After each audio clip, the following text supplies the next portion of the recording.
Fala aí pessoal, tudo bem com vocês? Eu espero que sim, trazendo mais um vídeo pro canal depois de um bom tempo, né? E o tema de hoje é sobre a síndrome do protagonista.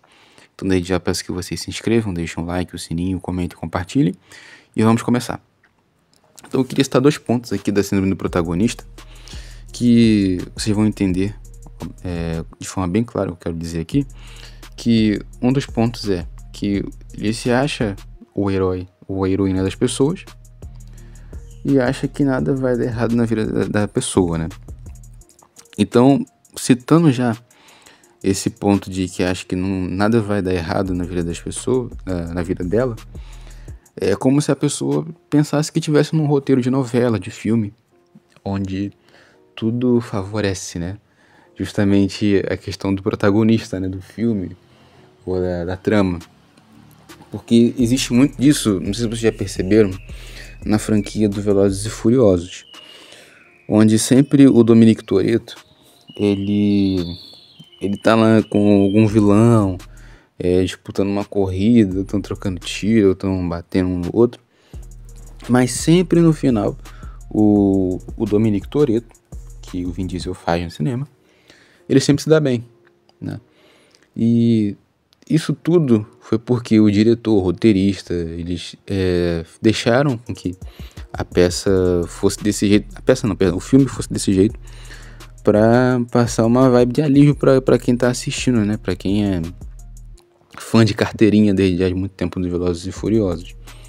Só que, se você olhar bem aquém e além dos defeitos que tem no CGI, né, quando eles colocam aqueles bonecos lá, nitidamente, você percebe que o Dominic Toretto já era pra ter morrido faz tempo na franquia, sabe? Ele só não morre porque o roteirista quer que seja desse jeito. Então vamos pegar aquela cena que tem do, acho que no Velozes e Furiosos 5, se eu não me engano, que eles estão na Rocinha, né? Ou pelo menos a ideia tá na Rocinha, que eles estão fugindo do Hobbs, que é o The Rock. E aí estão pulando vários telhados assim na favela. Então você pensa, cara, peraí, estão pulando vários telhados, eles não se machucaram, eles não se feriram, tá todo mundo bem, não teve nenhum arranhão. Isso tudo é uma coisa assim, bem mal contada. É uma história muito mal contada. Igual no 7 lá, Os Furiosos 7, quando ele tá lá com aquela Ramsey no carro, cercado por outros carros da inteligência lá, dos espiões. E aí ele fala assim, não, entrega a garota. Ele não quer entregar. E ele simplesmente fala, não, põe o capacete de futebol americano que a gente vai capotar, né? Aí ele engata a ré, desce com o carro capota, vira várias vezes. Mas se fosse na vida real, que obviamente aquilo ali foi apenas uma cena, ele já teria morrido com aquela garota, sabe?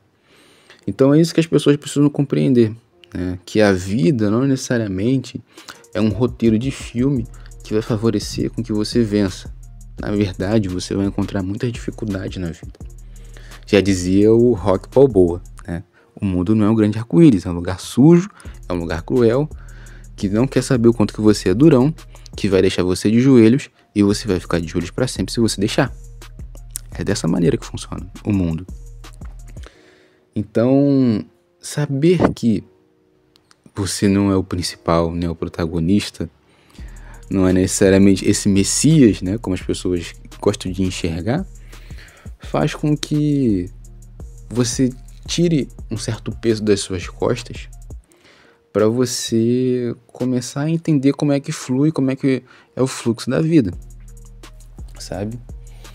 E eu não sei se vocês lembram de um meme que tava aí um tempo atrás, que era assim, se fosse na vida real, eles não teriam perdido, que aparece aquele grande antagonista lá do Kung Fu Panda, tem o Neji do Naruto, mas quem? Esqueci agora. Enfim, tem uma pancada de gente, de personagem. E, de fato, isso realmente não aconteceria na vida real. Provavelmente o Urso Panda ele ia perder. Provavelmente o Naruto ia perder, se fosse na vida real. Então, eu não quero entrar aqui na questão de técnicas, de méritos, enfim, mas apenas da realidade. E quando a gente começa a compreender a realidade, a gente meio que desperta, né? A gente tem uma disrupção para aquilo realmente que acontece, né? Então, é isso que as pessoas precisam compreender quando se trata de você entender que nem sempre você vai vencer, sabe? Eu tenho um amigo, né, que eu pegava trem com ele na estação, bem de manhã cedo, de madrugada, assim. E uma vez eu conversei com ele e falei assim: "E aí, mano, você não tá mais naquele mercado?" Porque uns 3 anos atrás ele tava trabalhando no supermercado, né? E eu também fui fazer essa entrevista, né? Graças a Deus que eu não passei por esse supermercado. E aí ele falou assim: "Não, mano, não fiquei não, porque era muito ruim as coisas. Eu não tava conseguindo descansar. Eu saía tarde do trabalho. Só tinha um dia de folga. Eu perdi o aniversário da minha mãe. E eu fazia muitas funções, ficava com dor no corpo. Então eu decidi sair no tempo de experiência." Aí, depois de um tempo, ele me contando, né, que ele conseguiu um jovem aprendiz de elétrica no Senai. E depois que o contrato acabou, ele foi efetivado. Está trabalhando numa empresa de elétrica, vai fazer uns 2 anos já isso. Então, eu acredito que ele pôde ter resiliência e pôde olhar além daquela situação que ele estava passando, para ele entender que ele poderia ter algo melhor na vida dele, sabe? Mas o fato foi que ele percebeu que o problema, as decepções que ele teve, por ele não ter achado o primeiro emprego dele como um emprego bom, um emprego que ele esperava que fosse, deu forças para que ele pudesse achar um outro emprego. E hoje ele tá bem melhor nesse sentido, né? No sentido de salário, porque ele mesmo me contou, mas ele não contou quanto, né? Porque seria antiético. E também na questão também de descansar, né? Na questão de saúde, que ele pode cuidar melhor da saúde dele, dessas coisas assim. E infelizmente as pessoas elas não compreendem isso. Eu consigo perceber isso muito nas meninas da geração Z, da minha geração, que eu olho assim pra elas e vejo que quando elas têm algum tipo de decepção, sei lá, vamos supor, né, que elas não conseguiram conversar ou foram rejeitadas por algum garoto que elas estavam interessadas, ou porque elas investiram em alguma coisa, né, sei lá, queriam passar numa faculdade, queriam passar num concurso e não conseguem, elas meio que bugam, porque desde o início, desde quando elas eram crianças, elas estão acostumadas a entender que elas são as princesas, que elas são as intocáveis, que elas são as mais belas da vida delas, e que por causa disso, por elas se sentirem especiais, que necessariamente isso vai abrir portas para que elas consigam tudo aquilo que elas querem, mas não necessariamente, porque a vida real não se trata de você ser a pessoa mais bela, a pessoa mais atraente, a pessoa com mais status, né? Geralmente quem vence o jogo da vida são pessoas que souberam vencer as adversidades, souberam dar a volta por cima e souberam lidar com a rejeição. E isso que infelizmente muitas mulheres não entendem, que elas precisam aprender a lidar com a rejeição, com a decepção, porque quanto mais cedo a gente aprende a lidar com a rejeição, mais cedo a gente vai compreender que a gente pode se reinventar, a gente pode pegar novos horizontes para outros lugares. Então, um outro ponto, né? Tá ficando já um pouco longo esse vídeo. de se achar o herói ou a heroína das pessoas, é uma coisa muito messiânica mesmo, sabe? Porque Jesus Cristo, ele tem todo esse poder, toda essa história a respeito dele, porque de fato ele é Deus e porque só ele pode resolver um problema que a humanidade toda precisava resolver diante de Deus Pai, que é o pecado, né? Então ele conseguiu resolver, mas ele tem todo o poder nas mãos dele para poder resolver esses problemas, sabe?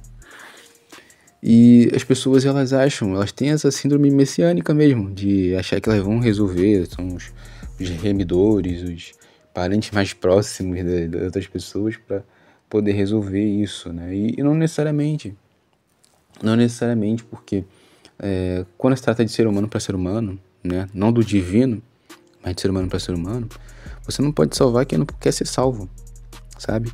Você não pode achar que pela sua generosidade, pela sua bondade e pela sua gentileza, as pessoas elas vão simplesmente por causa dessa sua atitude, necessariamente ser ingratas com você, ou elas vão, enfim, retribuir aquilo que você está fazendo por elas, sabe? Ou que necessariamente elas vão valorizar aquilo que você está fazendo por elas. Então eu percebo esse tipo de síndrome de protagonista muito no meu pai, sabe? De ele querer ajudar muitas pessoas, mas as pessoas elas esquecem do meu pai, sabe? E isso é uma coisa assim que eu não posso chegar e falar assim, poxa pai, o senhor faz tanto por fulano, por ciclano, por Bertano, as pessoas não voltam nem para te agradecer, as pessoas não valorizam. Pelo contrário, elas pedem mais dinheiro, elas pedem mais consideração, né? Pedem que você seja mais generoso com elas. Então é difícil, né? Eu não posso chegar e falar isso porque ele mesmo tem que perceber esse tipo de situação. E assim, pessoal, eu acredito que por esse tipo de atitude dele, ele não consegue compreender que, na verdade, existe uma grande probabilidade de ter um certo orgulho aí, sabe? Porque não é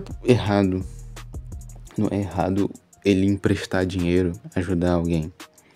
Mas o problema todo é que as pessoas, elas são... algumas pessoas são como mendigos, né? Cracudos. Porque elas sempre voltam para pedir mais, né? Elas não têm força, ou pelo menos vergonha na cara, de querer tomar uma atitude e seguir em frente, não. As pessoas, elas querem simplesmente viver de migalhas ou sugando as outras pessoas, como se fossem vampiros. E é isso que eu percebo, sabe? Então, eu acho que muitas das vezes as pessoas elas não satisfeitas ou elas não conformadas com o seu estado em que estão para poderem buscar algo melhor, elas querem se apoiar em outras para dessa maneira elas conseguirem algo, né? Conseguir obter algo, conseguir tirar algo das outras pessoas. Então você vê isso muito na política, sabe? Porque toda vez que tem eleição, a cada 2 anos, o que você mais vê no comercial na televisão é o seguinte: vote em mim porque nós vamos melhorar o transporte, a educação, a segurança, educação eu falei, a questão também do Bolsa Família, aquela coisa toda. E na maioria das vezes vocês percebem isso, bem melhor do que eu, que esse negócio do Bolsa Família, a maioria das pessoas que votam justamente no PT são as pessoas mais pobres. Isso porque as pessoas mais pobres elas não querem perder o Bolsa Família. E também porque existe uma relação, uma troca aí de favores entre o PT e as pessoas mais pobres, que é o Bolsa Família, que é o voto de cabresto, né? Necessariamente é isso. Então o PT, principalmente a esquerda, entenda isso, pessoal, as pessoas sempre querem vender uma ideia de um mundo perfeito, sendo que não existe esse mundo perfeito. E nem vai existir. Nessa terra, pelo menos. Mas o que acontece? O Lula, e você vê isso o pessoal da esquerda, o Lula, o Boulos, tem mais quem? Até mesmo aquelas que estavam lá no governo dela, no dele, né, do Simone Tebet, o pessoal também do Marcelo Freixo, daqui do Rio de Janeiro, Tarcísio Mota, eles adoram vender uma ideia fajuta e falha de um governo que necessariamente vai dar tudo para eles. Sendo que, na verdade, a mão que dá é a mesma que tira, sabe? É por isso que eu não consigo engolir essa ideia de que socialismo é uma coisa muito boa, que é uma coisa que vai dar certo, porque não tem como. Alguém vai perder. Alguém tem que perder no socialismo. Então, ele sempre passa essa ideia de salvadores, sabe? A Gleisi Hoffmann, essa corja toda do PT, da esquerda. Eles gostam de vender essa ideia de um mundo perfeito, de que eles são os melhores e que o Estado ele vai prover tudo. Só que eles esquecem de um detalhe muito importante. Quem vai pagar essa conta é você, sabe? Então, se eles prometem mais Bolsa Família, mais imposto. Mais remédios grátis, entre aspas, mais imposto.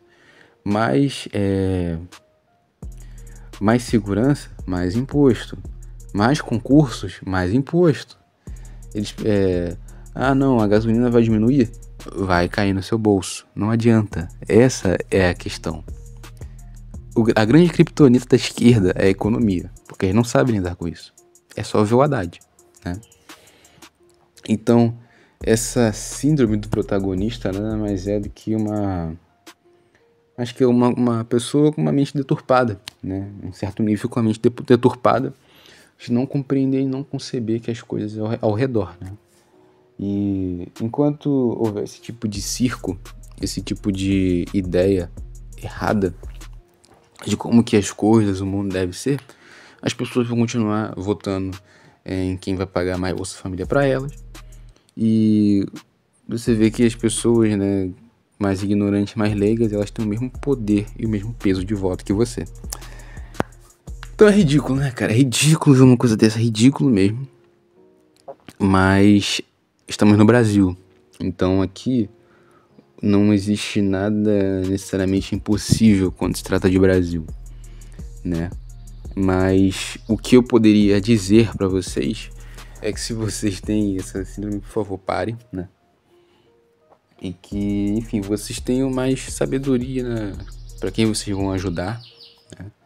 E que saibam também que se bateu na trave uma vez, não necessariamente vai bater na trave na outra vez. Eu acho que cada um tem que saber o seu caminho, entende? Até mesmo na questão da profissão. Porque eu, sinceramente, eu engavetei o meu certificado de logística porque eu me dei conta de quando eu fui praticar a profissão de que não era aquilo que eu queria pra minha vida, sabe? E hoje eu consigo, eu acho que eu consigo bem melhor me adaptar à questão do YouTube, em ser comunicativo, em que eu tenho o prazer realmente de fazer os roteiros, de editar, de gravar os vídeos aqui pro YouTube, porque é uma coisa que eu realmente me encontrei. É uma coisa realmente que eu me descobri e que eu gosto de fazer, porque realmente, de fato, é uma coisa em que eu consigo me identificar, né? Então é isso, pessoal. Peço que vocês se inscrevam, deixem o like, o sininho, comentem, compartilhem e até a próxima.